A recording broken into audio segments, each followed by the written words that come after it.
नमस्कार। मैं डॉक्टर जयंती त्यागी आप सबका अपने यूट्यूब चैनल जय लिटरेचर में बहुत बहुत स्वागत करती हूँ।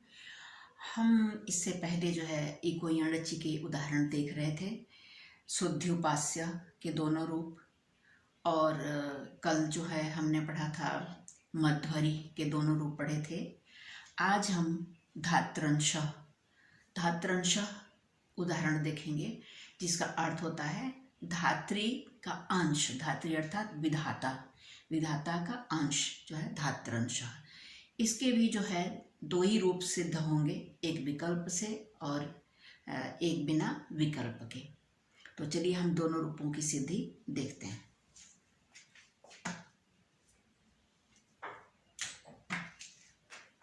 सूत्र है इकः यण अचि, है ना। अब इसको जो है बार बार समझाने की आवश्यकता नहीं होगी, हमने इस पर विस्तार से पढ़ रखा है। तो अब हम सिर्फ सीधे उदाहरण से ही चलेंगे। देखिए, धात्री और अंश, ये उदाहरण है। ये किसका उदाहरण है? ये है री का उदाहरण है। धात्री में जो री है, इसका र जो है कैसे होगा, या र ही हो क्यों होगा, ये सब हम पढ़ेंगे।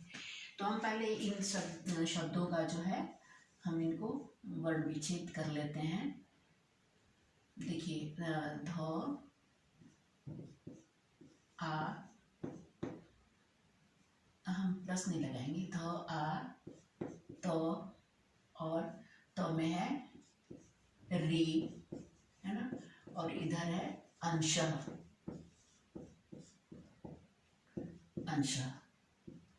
ठीक है। तो हमें क्या करना है? हमें तस्मिन् मिति निर्दिष्टे, कहाँ पे हमें जो है, देखिए इसमें इक कहाँ है? ये तो देखिए अच है ना, अच, ये है अच, और ये री जो है, ये इक क्या है? री जो है इक है, इक प्रत्याहार के अंतर्गत आती है। देखिए ई ओ री। तो इक के स्थान पर यहाँ अच परे है, ये अच है ना। तो अच से पूर्व ही कार्य होगा, है ना। ये कहता है सप्तमी निर्देशेन विधीयमानं कार्यं वर्णांतरेण अव्यवहितस्य पूर्वस्य बोध्यम। मतलब सप्तमी ये जो अच शब्द से जो निर्देश किया गया है और जो अब कार्य होने वाला है वो इससे पूर्व ही होगा। तो यहाँ पे देखिए अच है, इससे ठीक पूर्व, और री जो है ये भी स्वर है, और ये अच है, ये तो स्वर है ही है। तो अब यहाँ बीच में कोई व्यवधान नहीं है। वर्णांतरेण अव्यवहितस्य, किसी भी अन्य वर्ण के व्यवधान के बिना यही है। तो इसी जगह पे इसी इक का जो है, इसी री का ही जो है यहाँ पर यही पे कार्य होना है, संधि जैसा कार्य होना है। तो अब री के बदले, री मतलब ये इक है, इक के जगह पर जो है यण होना है। यण जो है चार है, य व र ल, तो इनमें से कौन सा हो? ठीक है। तो फिर अब यहाँ पर सूत्र आएगा स्थाने अंतर तमः, अर्थात जो सदृशतम स्थाने, उच्चारण स्थान में जो सबसे अधिक समानता रख रहा है, या जो उसके समान दोनों का उच्चारण स्थान एक जैसा है, तो वही वाला होगा। तो देखिए री का उच्चारण स्थान क्या होता है? री का ऋतु रसाणाम मूर्धा। देखिए री टू रसाणाम मूर्धा।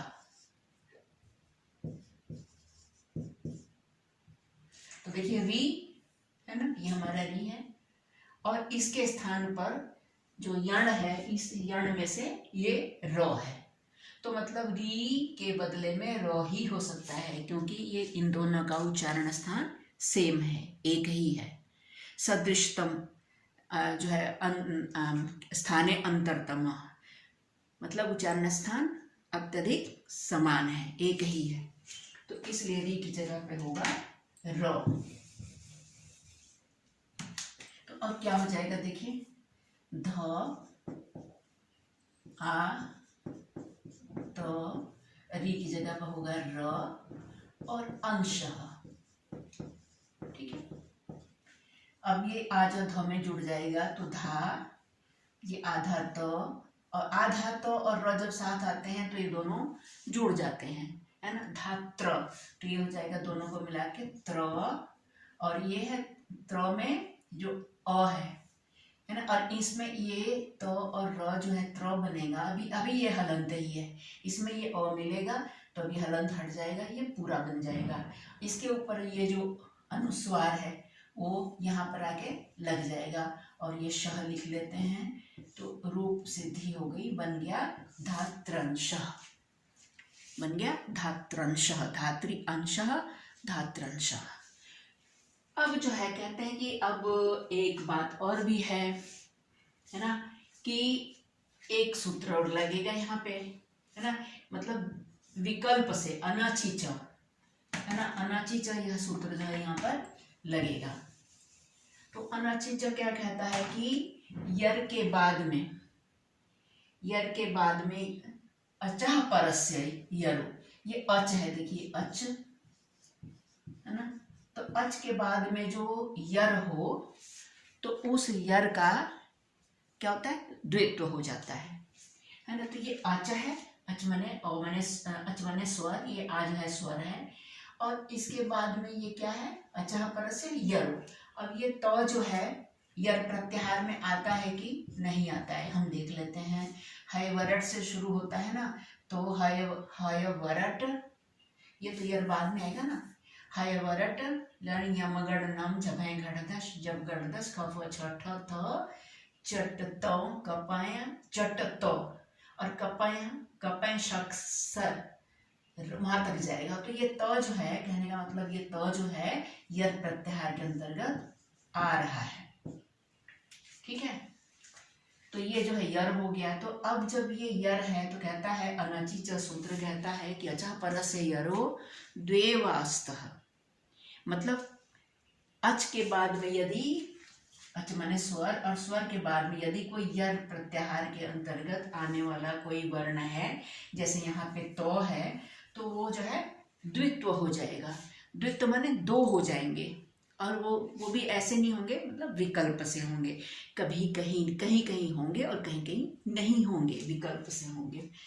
तो चलिए अब इसका हम विकल्प से, यहाँ पर हमने बिना जो है अनचिच सूत्र से पहले हमने एक धातुरंश रूप जो है सिद्ध कर दिया है, ये वाला। और अब हम देखिए, अब हम कैसा रूप सिद्ध करेंगे विकल्प के साथ, पहले क्यों बताएं, है ना, उत्सुकता समाप्त हो जाएगी। तो अब देखिए देखते हैं। अब हम ध आ, दोनों से आ निकाला है, अब तो का द्वित्व करना है, एक तो एक बार और तो, ठीक है, दो तो, और ये र प्लस अंश, ठीक है, अंश, ठीक है। तो अब क्या होगा, अब जो है एक सूत्र आता है झलाम जश झसी, जो इससे पहले के उदाहरणों में लगा है। तो हम यहाँ पे देखते हैं कि यहाँ पर ये कंडीशन लागू होती है कि नहीं। तो ये जो तो जो है ना, तो ये तो हमने देखा यर है ये वाला, है ना, यर प्रत्याहार तभी द्वित्व हुआ है। ये झल है कि नहीं है, हमें ये देखना है कि झलाम जश झसी, जश होगा यहाँ पर या नहीं होगा, मतलब इसमें से कोई झल है कि नहीं है। तो झल जो है कहाँ से शुरू होता है, देखिए, जबाएं घड़धश, जब गड़दश खफ छठ थ चटता कपाय, कपै तक आता है। तो जबाएं घड़धश में लिखी देती है, जबाएं घ ढ धश, है ना, जब गड़दश, है ना, और ख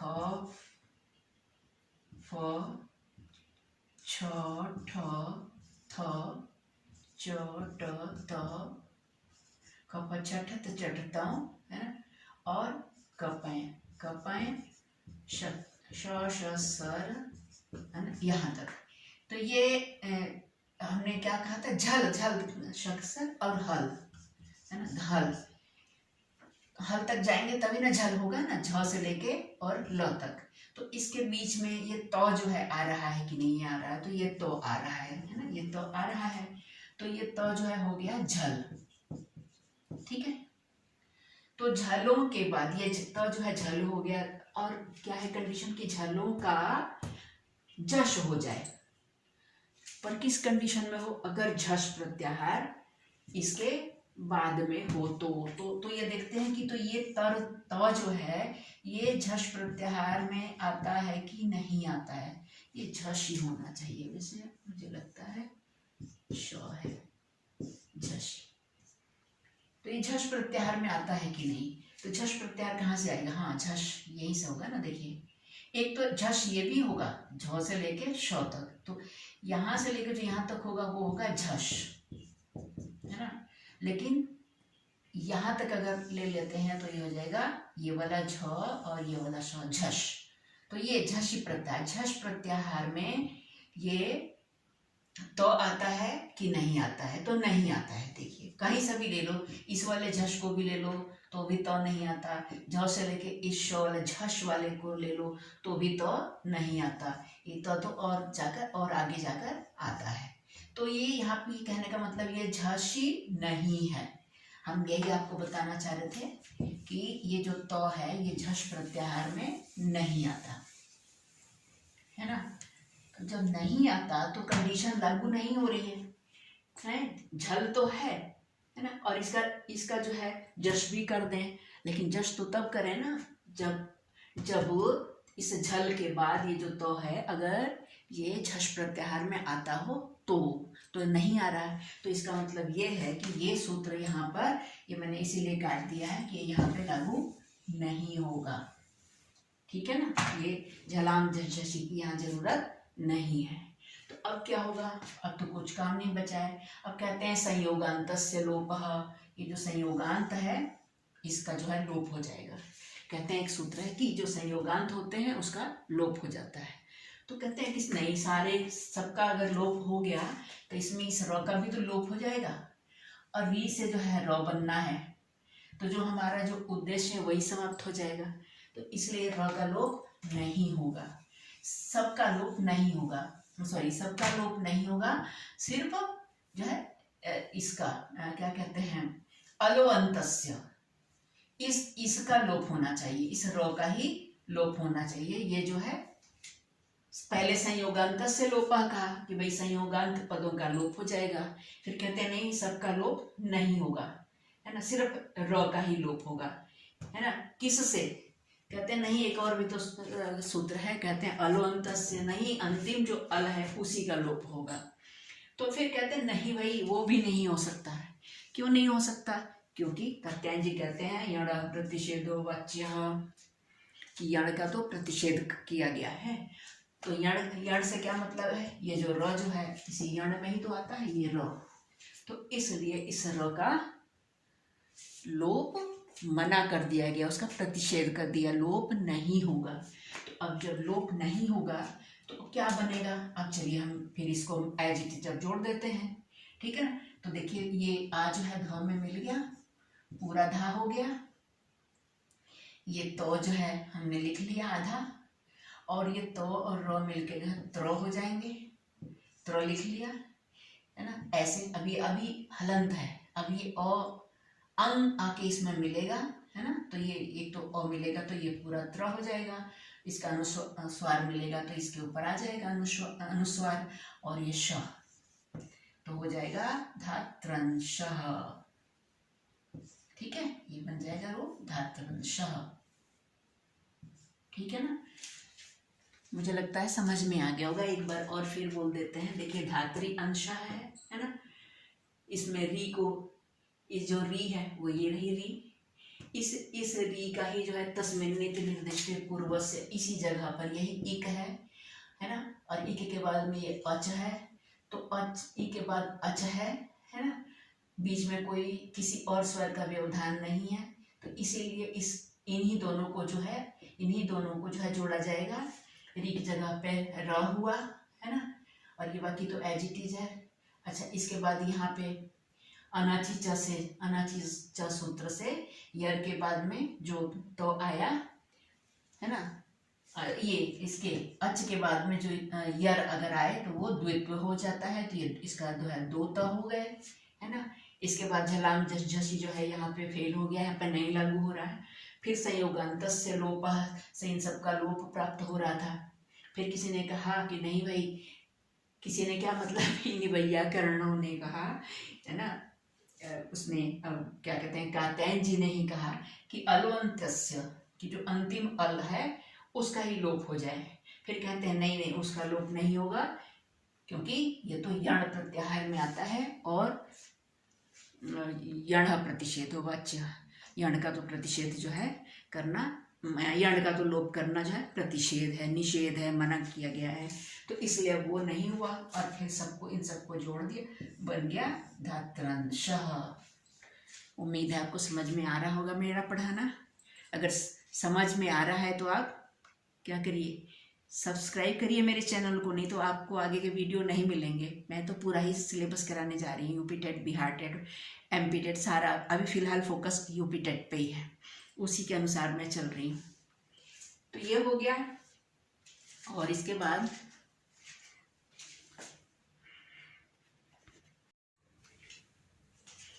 हाँ जी, अब जो है लास्ट है, जो हमने ये तीन पढ़ लिए, ई उ री, इनके हमने उदाहरण देख लिए।